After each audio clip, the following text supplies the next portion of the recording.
bait dugi ka Makom ataupun dugi ka Madinah, dugi ka Makkah Al-Mukarramah selalu dalam lindungan Allah Subhanahu wa taala. Mudah-mudahan langkung nambih sagala-galana, baik hubungan keluarga, hubungan bermasyarakat, terutama hubungan ka Sang Pencipta Allah Subhanahu wa taala. Sebagai contoh pikeun urang sadaya teu acan dina hal ihwal amalan-amalan tersebut. Kisah nyata mudah-mudahan dugi ka urang sadaya sebagai beratna milampah di urang ku Allah teh sakitu beratna perbandinganna sahiji jeung 1000 rakaat di luar nu dimuliakeun ku Allah Subhanahu. Intina urang mencapai kemuliaan teh hese bina. Intina kitu margi urang pasang surut tapi pan perlambang kisah nyata ibadah di ditu 1000 rakaat mungkin 10.000 rakaat di luar itu. Eta perbedaan. Tina naon mungkin perjalanan di piwarang ku Allah teh hese urang dipilampahna terutama menuju kana keikhlasan. Kadang orang ibadah tapi ibadah ku nafsu. Seperti simkuring di WA ku si Karim Pak Kayim engke cenah aya pengawasan dalam berbo kadang dora ke masjid tah hese eta sebut perlambang pangintenang komo nu berat-berat mah hese pisan perintah Allah. Tapi pada intina jalan nu terpanggil nu menang keringanan amalan nu diperintah ku Allah Subhanahu wa taala. Ka 1000 hiji keberhasilan urang yang panginten gambaran kisah nyata perjalanan hirup baik di Mekah maupun di bumi urang masing-masing hesena pisan Ibu. Hesena pisan ngembangkeun keikhlasan ti Allah Subhanahu wa taala. Tadi dinya hesena teh kitu. Insyaallah mudah-mudahan perjalanan beliau menuju ridho Allah Subhanahu wa taala. Barokah dunya, barokah akhirat. Salu sareng amal perbuatan pengorban beliau. Nikmati Allah Subhanahu wa taala. Kangge nambihan bobot kangge pangayom ku hesena hirup di alam dunya urang diparentah kolotikeun ibadah, maka mudah-mudahan takjiah nu akhir sebagai pemupuk rasa ningkatkeun iman takwa urang ka Allah Subhanahu wa taala menuju keselamatan tina paniatan peribadahan sekaligus amalan nu dongkap ku keikhlasan. Kangge beliau kasepuhan Bapak Piki Ayani waktos saring tempat abi hatuna sacekap-cekapna mangga. Ngantuk Bu? Loh. Jam 9. Bismillahirrahmanirrahim.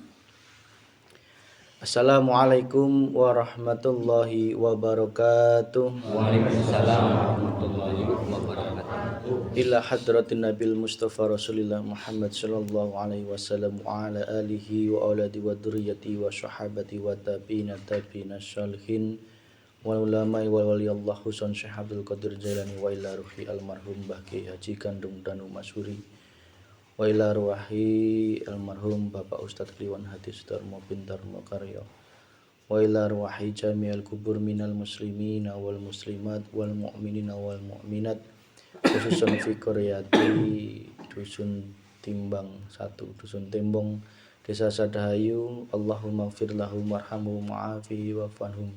Al-Fatihah. A'udzubillahi minasyaitonir rajim. Bismillahirrahmanirrahim. Alhamdulillahirabbil alamin arrahmanir rahim maliki yaumiddin. Iyyaka na'budu wa iyyaka nasta'in ihdinas siratal mustaqim. Shiratal ladzina an'amta 'alaihim ghairil maghdubi 'alaihim waladdallin. Bismillahirrahmanirrahim. Alhamdulillahirabbil alamin. Alhamdulillahi ala nikmatil iman. Alhamdulillahi ala nikmatil Islam. Asyhadu an la ilaha illallah wa asyhadu anna Muhammadar Rasulullah. Allahumma shalli ala sayyidina Muhammad wa ala ali sayyidina Muhammad sallallahu alaihi wasallam. Yang dimuliakan Allah, para alim, para ulama, para sepuh, bini sepuh, para imam masjid, wabil khusus Bapak Kayim dan juga Bapak Imam Masjid Al-Ikhlas Dusun Tembong. Kita doakan semoga beliau-beliau senantiasa semakin diridhai Allah Subhanahu wa taala. Tak lupa kepada umaro pimpinan orang sadayana di Dusun Tembong, Bapak Kadus dan juga Bapak RT dan sadayana Semoga senantiasa beliau senantiasa diberikan kekuatan lahir dan batin oleh Allah Subhanahu wa taala.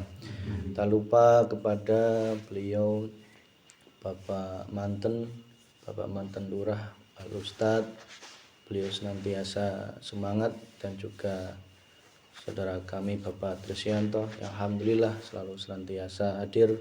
Semoga senantiasa beliau senantiasa diberikan kekuatan lahir dan batin oleh Allah Subhanahu wa taala. Selanjutnya yang dimuliakan Allah, beliau Bapak Haji, Bapak Ustadz, Bapak PDKN yaitu Bapak Edianto yang alhamdulillah dapat berkumpul lagi dengan kita semuanya. Yang alhamdulillah beliau sudah melaksanakan rukun Islam yang kelima. Alhamdulillah sudah membuktikan secara langsung ke sana. Alhamdulillah, semoga senantiasa beliau menjadi umroh atau haji umroh yang mabrur dan senantiasa membawa barokah untuk diri dan juga untuk masyarakat umat di Sadayu dan sekitarnya. Amin ya rabbal alamin. Tak lupa kepada bapak-bapak, ibu-ibu yang hadir pada kesempatan malam ini, para pemuda ya, pemudanya, dan juga yang mas-mas dari Salem ya, dan juga dari Ciawi ya.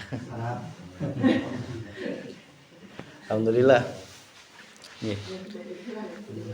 atas rahmat Allah kita dapat dikumpulkan.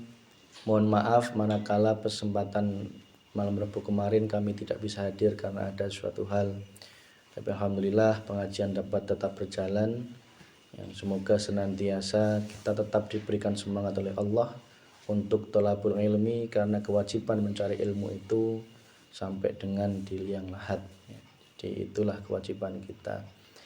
Sholawat serta salam semoga tercurahkan ke junjungan orang sadayana Nabi Agung Muhammad sallallahu alaihi wasallam, keluargana, para sahabatna, umepirna orang sadayana, semoga senantiasa orang sadayana sekeluarga menang syafaat di dunia wal akhirah. Amin ya rabbal alamin.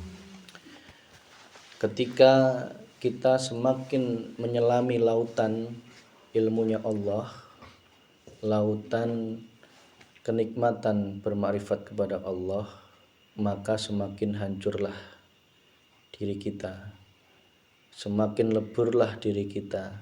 Ibarat garam yang semakin dimasukkan ke dalam luasnya lautan, maka garam itu melebur. Di saat itulah kiamat yang hakiki terjadi, kiamat yang mengguncangkan semua syahwatut dunia kita. Maka syarat mutlak bagi orang arif, bagi orang yang suluk menuju Allah, untuk mengalami kiamat terlebih dahulu. Sebelum adanya kiamat, mengalami mati dulu. Itulah kewajiban kita. Kalau masalah kiamat yang dohir itu tidak usah terlalu diangen-angen ya, masih jauh dan nggak tahu kapan nggih. Bisa besok, bisa besoknya lagi, wallahu a'lam nggih. Yang paling penting adalah bagaimana kita bisa mengalami kiamat dalam hati kita, menghancur leburkan semua syahwatut dunia, semua al-akhyar di dalam hati kita. Manakala di dalam hati kita masih ada satu titik aja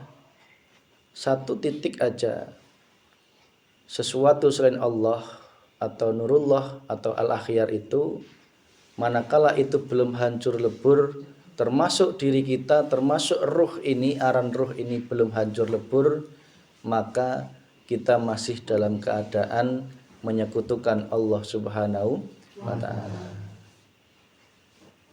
Proses kiamat itu akan mengalami ujian, akan mengalami cobaan, akan mengalami suatu goncangan ya. Jangan heran, mohon maaf, manakala engkau sudah komitmen, engkau niat untuk kembali kepada Allah, jangan heran manakala Allah mendatangkan suatu goncangan, baik itu secara zahir maupun batin.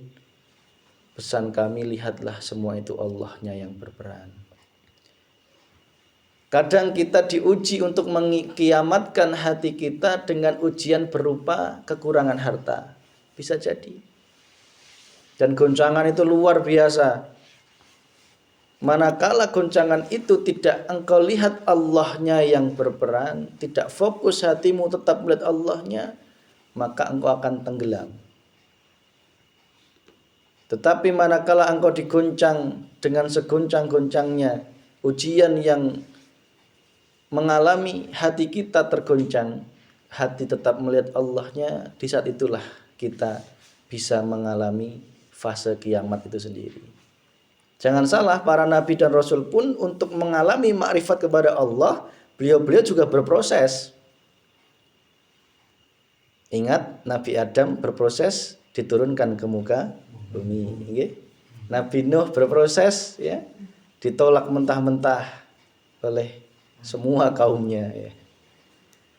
Kemudian Nabi Yunus mengalami proses apa? Dimakan ikan hiu. Terus kemudian ujian yang berat dialami oleh semua para nabi, para kekasih Allah. Jadi goncangan yang luar biasa itu tetaplah datangkan hatimu untuk melihat Allahnya. Fokuslah hatimu untuk terus menggelorakan zikir Sirrul Asrar yang sering kita sampaikan. Ada kalanya kita digoncang untuk menghilangkan cinta kita terhadap dunia, Allah menggoncang dunia kita. Untuk menghilangkan cinta kita terhadap ilmu, bahkan Allah menggoncang ilmu kita. Ibadah kita semua harus hancur lebur. Yang artinya apa? Maksudnya hancur lebur bukan berarti kita tidak melakukan kerja, harta dan sebagainya, tetapi hati, masalah hati tidak lagi mengakui.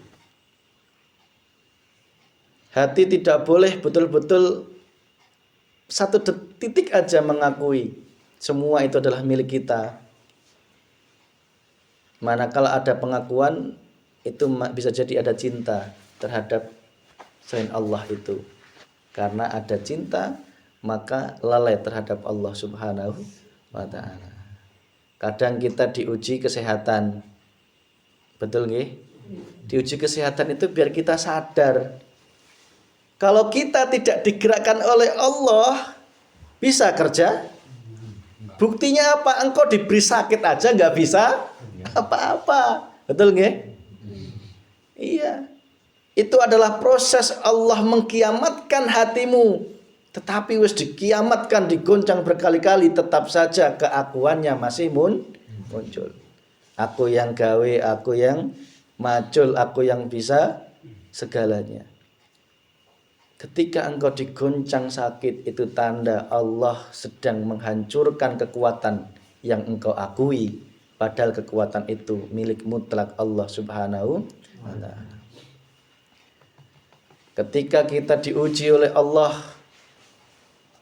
dengan yang lainnya, mungkin anak rewel, mungkin istri nyebelin dan sebagainya, mungkin istri nggak manut dan sebagainya, ingatlah bahwa itu semua adalah dalam rangka goncangan hati kita untuk mengkiamatkan cinta kita terhadap mereka. Secara zahir kita tetap wajib memberikan kasih sayang, tetapi secara hati, ruh, wajib hanya memandang Allah Subhanahu wa ta'ala. Sampai titik itu Pak, kita membersihkan tauhid kita. Maka ketika itu semua sudah berproses kiamat itu, baru dikatakan kita memasuki dunia akhirat. Yang mana dunia akhirat itu, alam akhirat itu sebenarnya tidak berpisah dengan alam dunia yang nyata saat ini. Seperti zahir dan batin tidak pernah berpisah. Zahirnya ruh kita, ya, seperti itulah alam dunia dan alam akhirat sesungguhnya. Buktinya apa? Buktinya penghuni alam akhirat itu pun sudah ada saat ini. Betul nggih? Tidak nunggu nanti, ya. Semua berbarengan alam itu. Tanpa sadar saat ini kita sedang mengalami namanya alam barzah. Ya. Alam barzah, alam yang menjadi penyekat kita dengan Allah. Alam yang menjadi dinding batas kita dengan Allah. Barzakhun itulah alam ketika kita masih mengalami cinta terhadap dunia.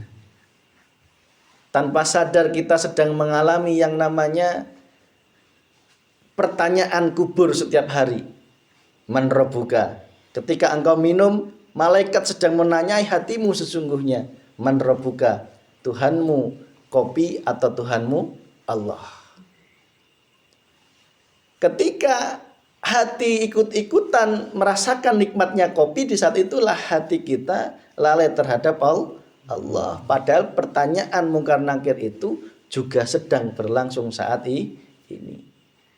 Masalah nanti di alam kubur itu adalah refleksi atau pemutaran apa yang kita lakukan saat ini.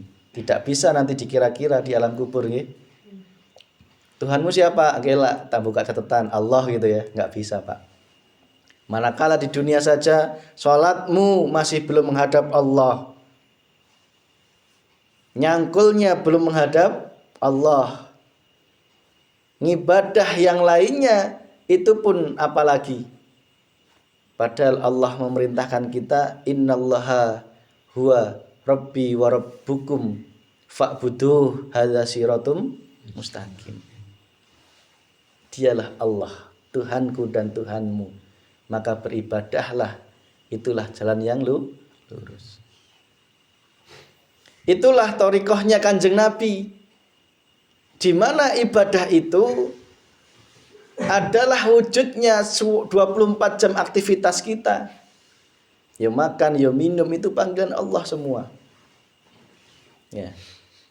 Jangan dianggap hati punya kewajiban beribadah kepada Allah itu pada saat sholat zuhur saja, sholat 5 waktu, pada saat kita zikir jahar atau batin saja, sir saja, pada saat puasa saja, pada saat apalagi zakat, naik haji dan sebagainya. Itu semua ditambah dengan 24 jam aktivitas kita apapun.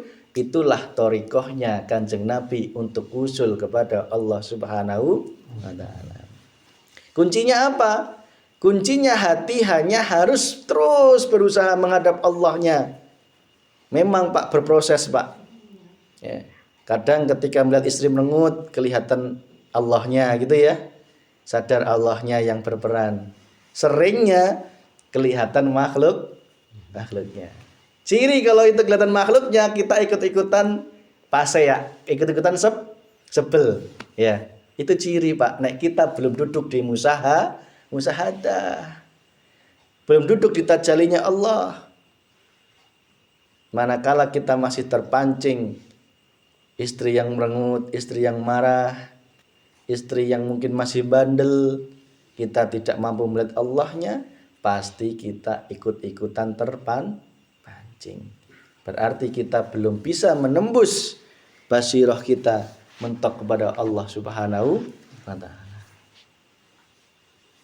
Ketika kita dihadapkan oleh Allah di dalam ketaatan, di dalam maksiat, di dalam nikmat dan juga bala, ketika kita belum bisa mentok Allahnya yang kita lihat, pasti kita terlalaikan.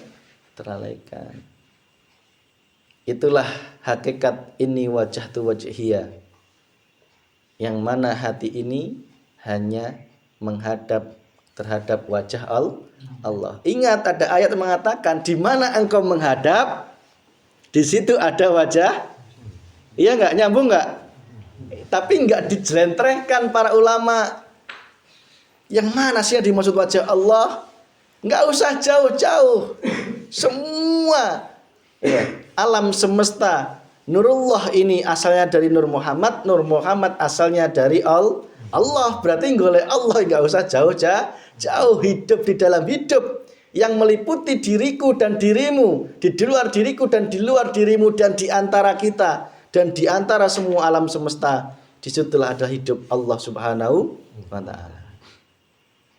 Ya Pak nggih. Itulah nyambung dengan Allah lebih dekat dari urat nadi. Nemuinya Mas, apakah harus dengan mata? Enggak bisa. Apa dengan ruh ketemu Allah? Enggak bisa. Yang bisa nemui Allah ya Allah sendiri. Artinya apa? Kita harus betul-betul membuang semua keakuan diri itu tadi. Membuang semua cinta kita terhadap dunia. Maka ketika itu terjadi, inna sholati wa nusuki wa mahyaya wa mamati lillahi rabbil alamin. Apa itu? Sesungguhnya sholatku, ibadahku, hidupku dan matiku hanya milik Allah. Ayo kita jangan sampai selama hidup kita terus ngabobodok Gusti Allah cek sundana teh. Ya Pak Bu nggih. Di sholat kita janji nggih.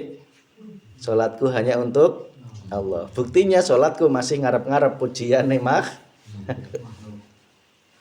Sholatku masih ngarep-ngarep dianggap jadi orang yang soleh. Sholatku masih ngarep-ngarep makhluk yang namanya surga, pahala. Mohon maaf.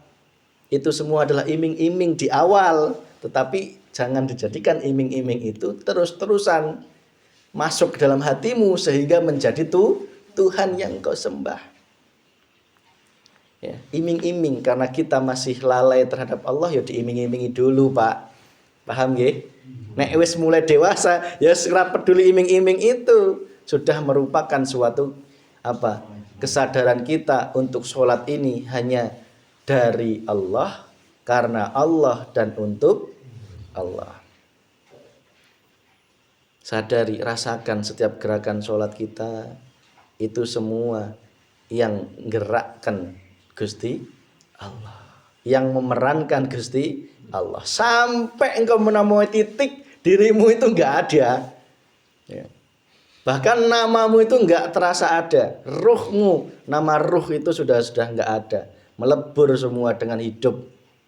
Sampai titik situ Pak.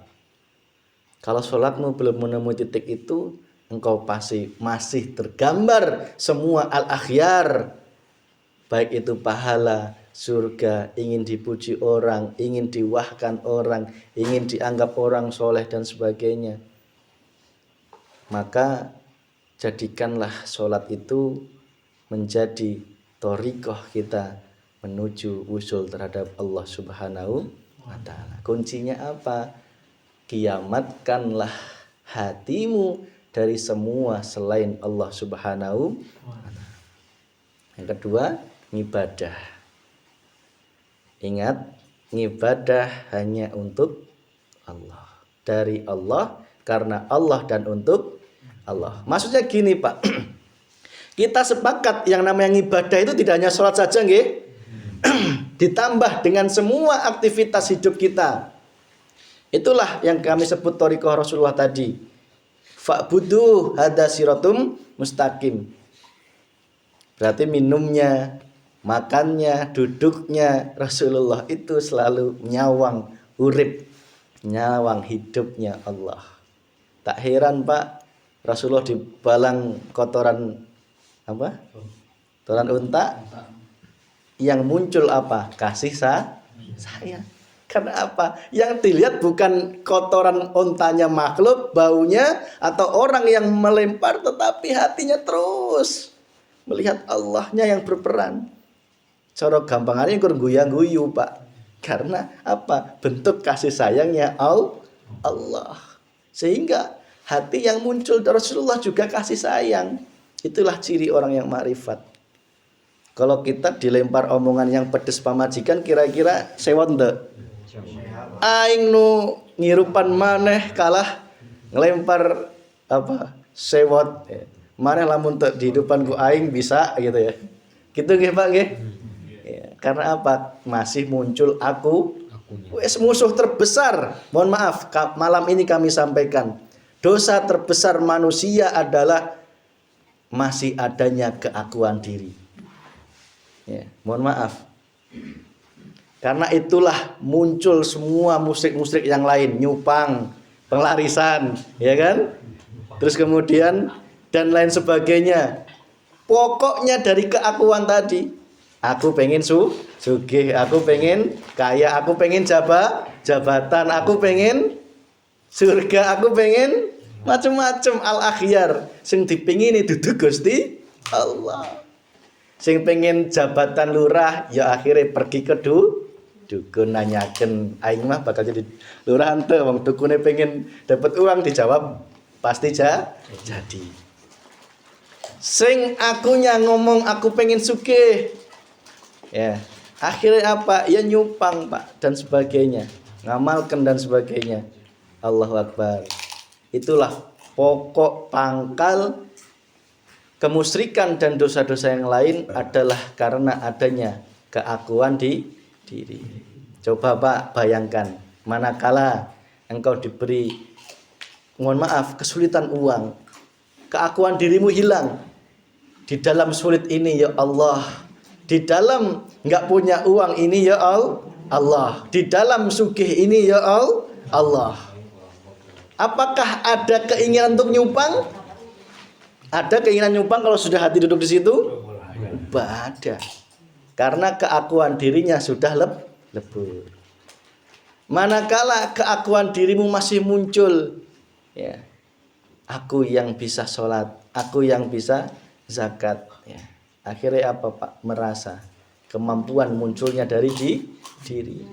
Ingat, itulah pokok dosa terbesar manusia adalah keakuan diri. Itulah yang dinamakan musyrik yang sejati, yang senantiasa dosa terbesar yang disebutkan dalam Al-Quran itu sejatinya itu Pak, ya, musyriknya ruh, ya. Berat kita meninggalkan yang namanya nyupang dan sebagainya, yang itu ya, yang jalur kiri, yang tradisi atau apa tadi, tradisi jahiliyah tadi ya, apa warisan jahiliyah tadi, berat nggih Pak nggih? Perjuangan untuk meninggalkan itu aja berat. Lebih berat lagi ketika engkau meninggalkan keakuan di diri. Prosesnya apa? Digoncang segoncang-goncangnya dengan kiamat. Ya. Manakala engkau, mohon maaf, ini tidak mendoakan, tidak apa nggih, tetap manusia itu akan mengalami yang namanya ujian. Manakala itu datang, tolong pesan kami, lihatlah Allahnya. Lihatlah Allahnya. Lihatlah Allahnya. Teruslah hati melihat Allahnya. Karena itulah tanda Allah sedang memproses dirimu untuk menjadi kekasihnya, sehingga puncaknya la khaufun alaihim walahum yahzanun. Selanjutnya apa? Hidupku. Ya. Pak, hidupku adalah hidupnya Allah. Berarti sing hidup siapa? Ya Allah. Jadi mentafsirkan itu sampai ke situ Pak. Ya, sampai tidak menyadari hidup ini hidupku, tetapi hidupnya Allah. Bukan aku Allah, bukan ya. Jangan salah paham nggih. Nggih. Bukan ruh ini mengaku Allah. Enggak. Ya, tetapi sudah menyadari hati bahwa hidup ini yang diberikan Allah, sejatinya hidupnya Allah. Maka cabangnya apa? Minum ini sing gerake ya Allah, sampai terus ke situ ruh itu Pak. Ya. Kalau enggak seperti itu berarti wa mahyayanya belum jalan. Wa mahyayanya, hidupnya itu masih mengakui adanya hidup dari diri. Matiku, ya, matiku karena Allah. Kalau secara syariat menerjemahkan hidup dan mati sudah ditakdirkan gitu nggih. Matiku mau arep sakit, kalau belum ditakdirkan mati ora bakal paeh ya kan, gitu yang takdirkannya ya. Bagi ahli makrifat Pak, menyadari bahwa kematian hati terhadap semua al-akhyar itu adalah datangnya dari Allah. Jadi nek engkau enggak mengalami, Mas, kok saya enggak bisa menghilangkan keakuan diri, ya karena engkau belum diberikan kematian yang hakiki di dalam ruhmu, ya. Nggak akan bisa Pak, kalau belum dikasih dari Allah kita mengusahakan nggak bisa. Semua semata-mata dari Allah, karena Allah dan untuk Allah. Berarti sing sholat, sing ibadah, sing urip dan yang mematikan siapa sing berperan? Allah. Iman kita hak di situ. Ya. Mohon maaf, ini bukan berarti membatalkan ilmu syariat, enggak ya, tetapi meningkatkan. Ya. Pemahaman syariat ya biarkan untuk di syariat, tidak membatalkan, tidak. Ya. Jangan salah paham. Loh Mas, bukankah yang namanya sholat itu karena kita dikasih pilihan ya. Allah memberikan pilihan, contoh azan. Kamu mau milih pergi ke masjid atau ke pasar katakanlah gitu ya. Nek syariat kan pandangnya gitu nggih Pak nggih. Jadi seolah-olah kita itu Allah memberikan pilihan. Nah, karena kita tidak memahami tauhid makrifat itu, maka kita menganggap bahwa saya milih ke masjid itu karena kemampuan saya. Ini masih ada kelemahan. Kelemahannya apa? Nanti munculnya adalah ria yang lembut Pak. Tuh saatnya subuhan nggak ke masjid dulu, malah ke pasar. Padahal ke pasar itu nanti di pertengahan jalan juga ke masjid. Nggak ngerti Allah Allah. Sing milih ke masjid ya dosa ya kan. Ya, itu Pak ya. Padahal nek kita renungi dengan hati paling dalam, coba engkau bisa memilih ke masjid itu sing milih ke siapa? Ya Allah. Karena sudah ditakdirkan di alam lauhil mahfud engkau menjadi ahli ibadah. Lah kalau takdir ahli ibadah engkau malah milih ke pasar, berarti berselisih antara keinginanmu dengan keinginannya Gusti. Ya kan? Benar enggak? Maka keinginan kita itu pun sejatinya keinginannya Gusti Allah, iradahnya Allah. Artinya kita tidak memiliki keinginan. Maka untuk memahami ke sini Pak butuh laku Pak, tidak hanya ilmu, butuh laku. Untuk terus mengasah hati kita untuk tajalli mutlak kepada Allah yang berperan. Itulah wa mahyaya wa mamati. Terus kemudian apa? Lillahi rabbil alamin. Hanya kepada Allah Tuhan seluruh alam. Ya. Hanya loh Pak. Oke, berarti sholatmu itu jangan terkotori dengan yang lain. Ibadah kita apalagi? Ya, usahakan ketika engkau aktivitas apapun. Contoh praktek terkecil ketika engkau pengajian aja, hatimu masih memandang makhluk ini atau Allahnya. Ya. Seringnya makhluknya nggih. Hati ikut-ikutan mengatakan sing tausiah seonggok makhluk sing jenenge Vicky. Menganggap seolah-olah Vicky itu pinter, punya ilmu. Ilmunya tinggi, ya enggak? Manakala engkau masih memahami ke situ, itu masih selip Pak. Ya. Selip. Terus hatimu pentokkan Allah semua. Ya. Sing berperan cuma Gusti Allah. Seonggok fikih itu tidak ada ya. Tidak ada. Sejatinya tidak ada. Apa yang selama ini kita anggap gaib yaitu Allah, itulah yang nyata. Apa yang selama ini kita anggap wujud, dunya brono dan sebagainya, itulah yang gaib, yang tidak ada. Hati sudah sampai ke level itu Pak. Nggih. Kalau enggak gitu, iman tauhid kita masih tauhid la ilaha illallah, belum la ilaha illa anta wa ana. Ya, sudah masih ingat nggih? Tauhid itu ya.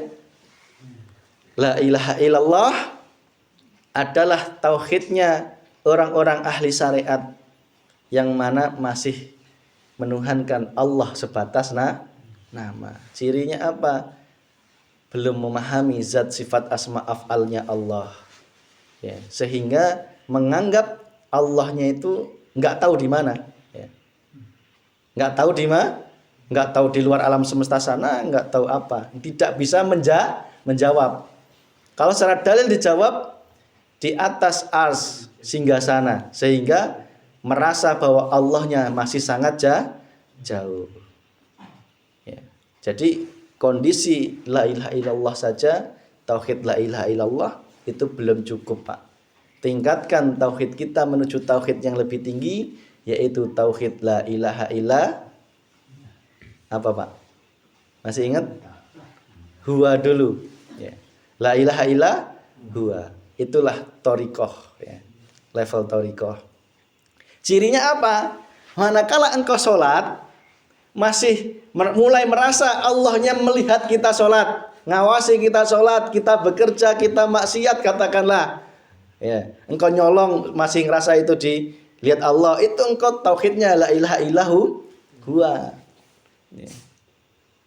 Tapi masih muncul keakuan, aku yang sholat, aku yang gitu nggih Pak nggih? Masih muncul keakuan hamba. Ya. Merasa diawasi terus, itu sudah bagus. Tetapi tauhidnya masih duduk di tauhid la ilaha illahu, la ilaha huwa. Allahu la ilaha illahu al hayyul qayyum. Itulah tauhidnya orang-orang yang ahli thariqah. Coba Pak, engkau rasakan makom kita di mana? Bisa engkau Pak.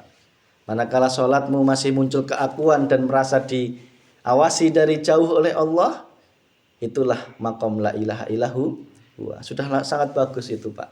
Untuk ke situ butuh istiqomah amaliyah, ya zikirnya, jahar dan sirnya ya Pak nggih. Terus. Karena nggak mungkin orang awam bisa ke situ, nggak mungkin, ya. Tidak mungkin. Itu butuh istiqomah, ya. Ya tahajudnya dan sebagainya, baru merasakan Allah begitu selalu melihat atau memperhatikan kita. Tingkatkan ke tauhid di atas lagi, la ilaha illa anta. Apa itu Pak? Anta itu Allahnya sudah engkau, sudah dekat Pak. Nggih.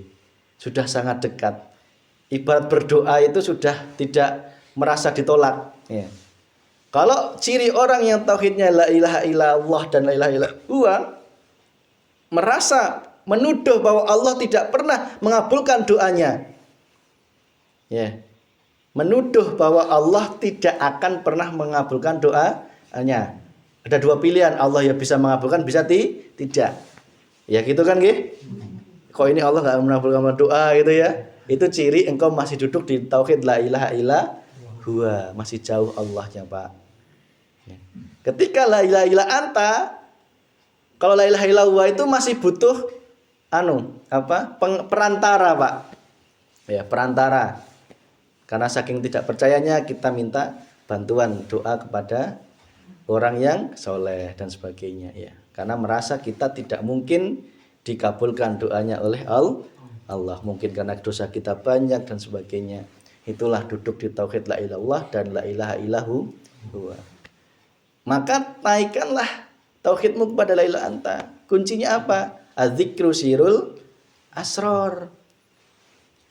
Setiap apa yang kau lihat, engkau dengar, engkau rasakan, engkau lakukan, Allah ada di situ semua, di dalam dirimu dan di luar dirimu dan di antara kita semuanya ini, ya.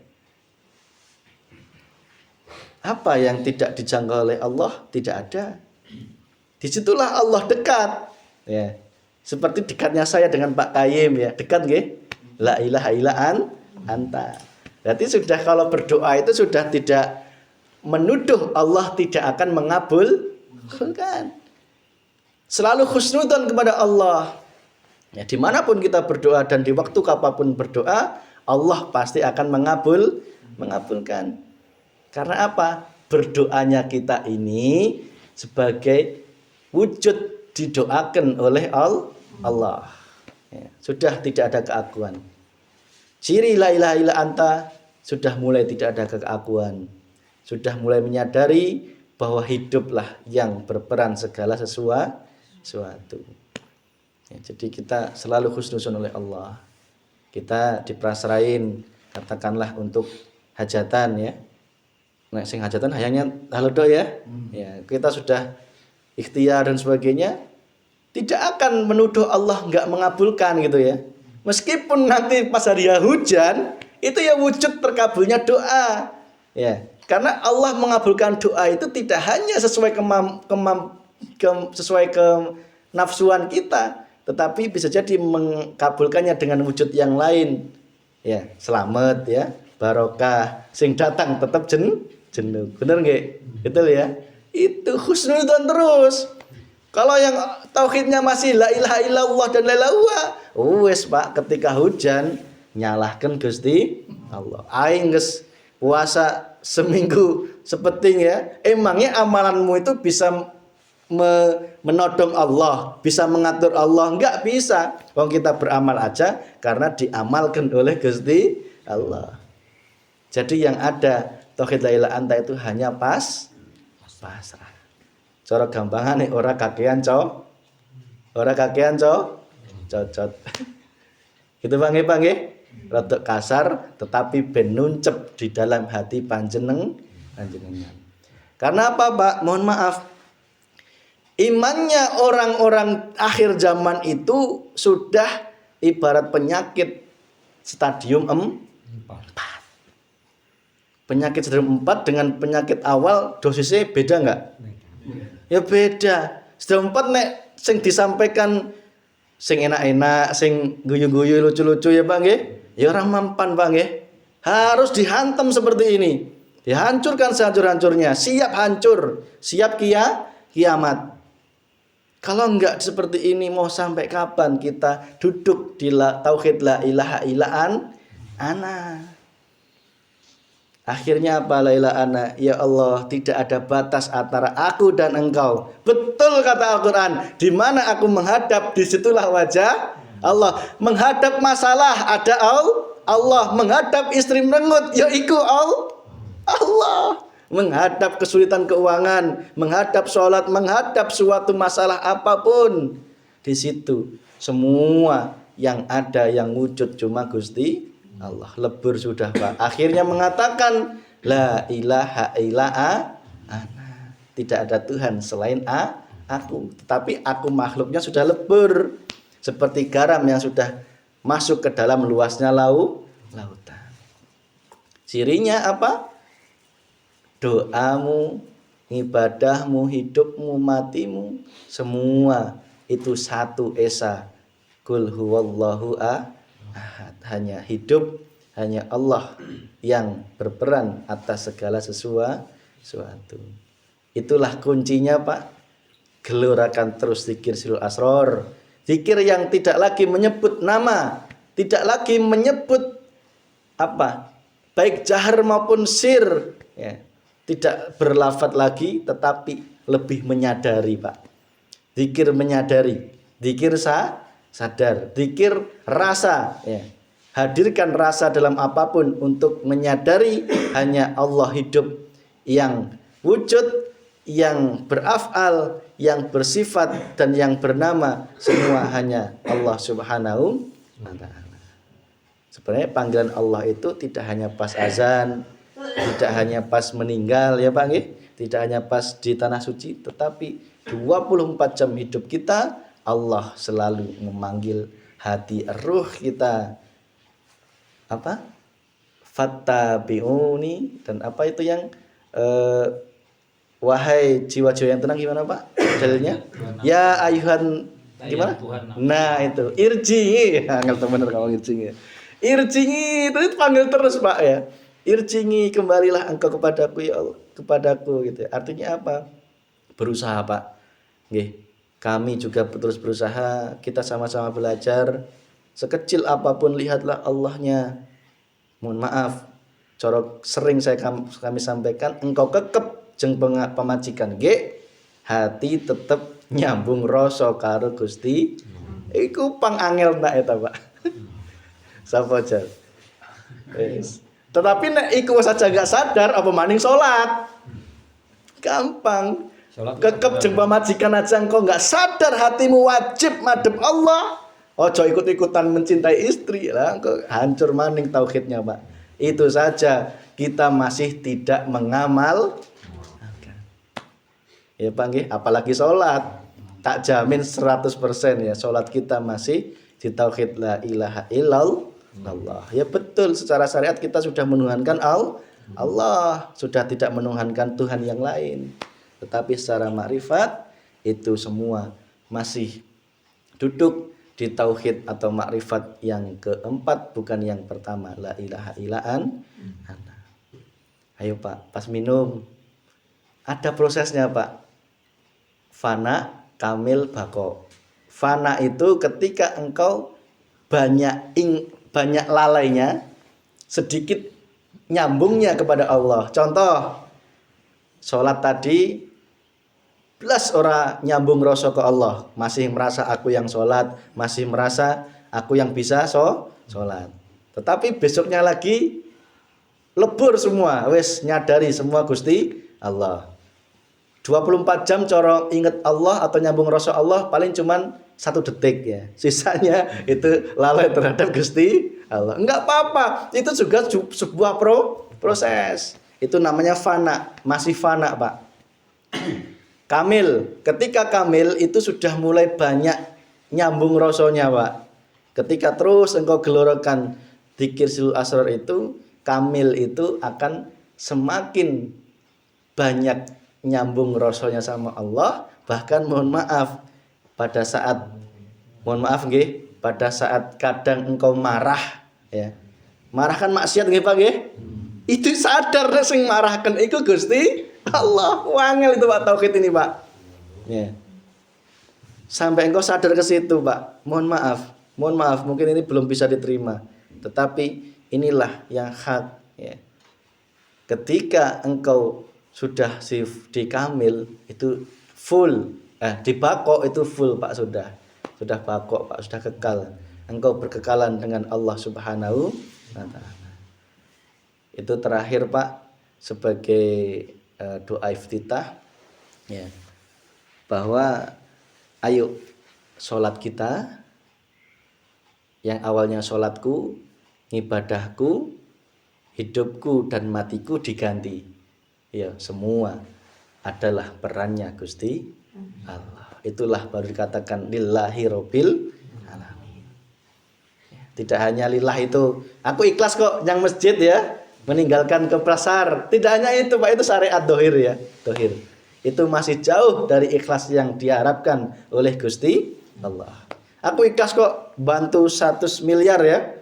Orang mengharapkan dikembalikan secara politik atau kamu milih aku, enggak. Tetapi dalam hati masih ada keinginan dianggap sebagai orang yang derma. Itu lembut nggih? Lembut ya?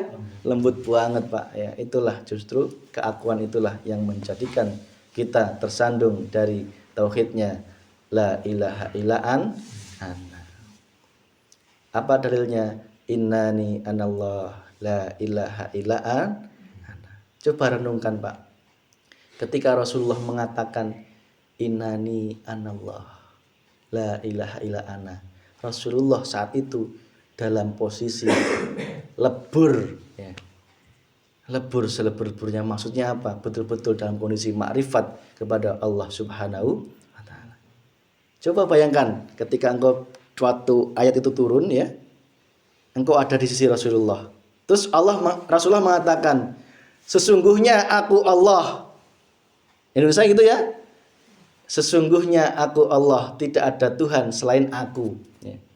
Tetapi saat itu nek kita atau yang mendengarkan itu tauhidnya masih tauhid syariat, berarti Rasulullah menganggap Allah gitu ya. Enggak Pak. Itulah kewajiban kita juga untuk meleburkan diri kita untuk bermakrifat kepada Allah Subhanahu wa taala. Kalau Nabi Yunus, la ilaha anta Pak, la ilaha illa anta ya. La ilaha illa anta subhanaka inni kuntu minaz zalimin. Masih ya, memang semua nabi itu kan makomnya beda-beda nih Pak. Nabi Adam di langit 1 ya enggak nggih? Ya kan? Dibedakan makomnya ya. Itu bukan berarti cicing di langit sana, enggak Pak. Keluasan hatinya, kemakrifatannya ya. Maka yang tertinggi siapa? Nabi Ibrahim di langit tingkat 7. Bahkan Nabi Ibrahim itu berdoa aja nggak mau. Gampangnya nggak kakean cocok tadi loh Pak. Ya. Kenapa? Tidak menyalahkan karena beliau duduk di tadi ya Pak nggih, sudah posisi pasrah, yakin bahwa Allah yang berkuasa atas segala sesuatu, yang tertinggi penyempurna yaitu Kanjeng Nabi Rasulullah Muhammad sallallahu alaihi wasallam. Duduk di Sidratul Muntaha makomnya. Itu semua di mana? Di hati masing-masing. Ya. Nggak usah jauh-jauh Pak, di hati masing-masing. Cara orang Jawa itu di alam kecil ya. Sering dengar Sundanya naon? Jagat letik ya. Ya, jagat letik itu udah semua ada di jagat letik kita masing-masing, Pak. Cuman kita tidak tahu caranya untuk menghidupkan semuanya itu. Itu Pak apa yang kami sampaikan. Mohon maaf. Manakala ilmu ini sengaja memang sudah mulai digelar ya. Kenapa? Karena iman manusia sudah berada di level apa? Level 4 ya. Stadium 4. Stadium 4 Pak. Jadi dosisnya ya harus yang luhur sekali ya. Mohon maaf.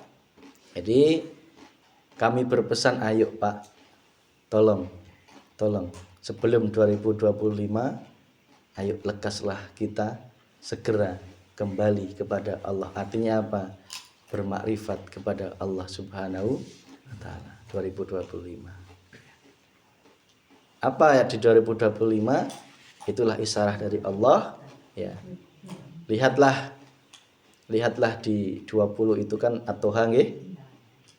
Ayeuna 2022. 20 At-Toha ayat 22 apa ya? 23 20 itu At-Toha 23-nya apa artinya? Silahkan direnungi. 20 At-Toha 24 artinya apa? 20 25 artinya apa? Silahkan nanti di rumah dibuka apa isyarah dari Allah. Kenapa kok sebelum 2025 kita harus lekas-lekas kiamat? Maksudnya kiamat itu betul-betul menghancurkan keakuan diri yang pertama, kedua syahwatut dunia, agar apa? Kita bisa bertauhid murni kepada Allah Subhanahu wa taala. Itu nggih Pak, apa yang dapat kami sampaikan. Silahkan dicoba digali Al-Qur'anul Qadimnya masing-masing. Karena menghayati ayat Al-Qur'an itu butuh yang namanya Al-Qur'anul Qadim. Hati nurani yang bersih, cara gampangannya itu Pak. Kalau memahami Al-Quran tidak dengan hati nurani yang bersih, ya nanti nggak bisa ke gambar ya, nggak bisa ke gambar. Wes itu apa yang dapat kami sampaikan. Ayo kami tidak lekas lelah-lelahnya, oleh-olehnya berpesan wala tamutunna illa wa antum muslimun. Tolong jangan engkau mati sebelum engkau bisa bermakrifat kepada Allah Subhanahu wa taala. Demikian, mohon maaf manakala ada tersinggung, sakit hati dan sebagainya, itu semua adalah dari Allah Subhanahu wa taala. Demikian kalau lebih saya mohon maaf. Wassalamualaikum warahmatullahi wabarakatuh.